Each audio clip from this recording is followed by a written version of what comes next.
ফেনীতে লাইসেন্স ছাড়াই যেখানে সেখানে গড়ে উঠছে করাতকল।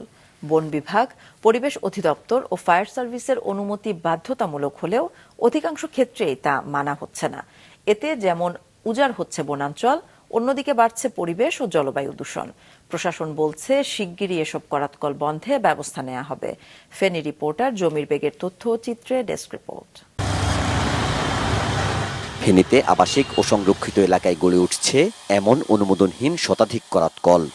এখানকার ধুলাবালিতে দূষিত হচ্ছে পরিবেশ, জনজীবন বিপর্যস্ত হওয়ার পাশাপাশি অভিযোগ আছে বনাঞ্চল উজাড়েরও।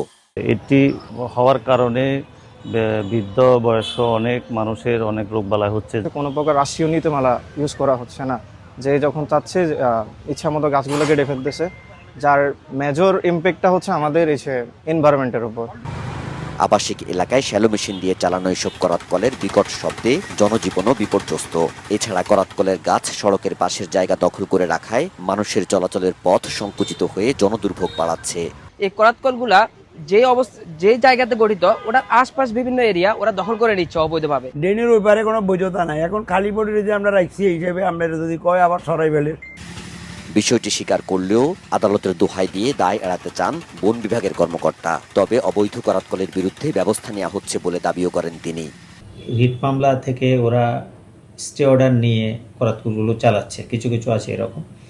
আর কিছু কিছু করাতকল যেগুলো লাইসেন্স গ্রহণ করেনি, সেসব করাতকলের বিরুদ্ধে আমরা পিওআর মামলা দায়ের করছি।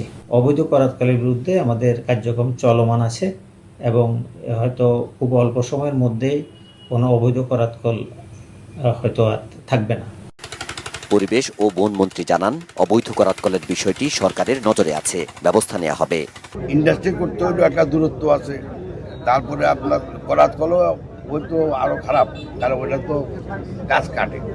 তো এটা নিয়ে মন্ত্রণালয় একটা সিদ্ধান্ত নেবে।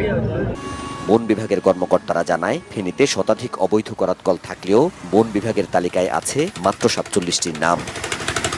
নাজমুল সাদিকি, মাছরাঙ্গা নিউজ ডেস্ক।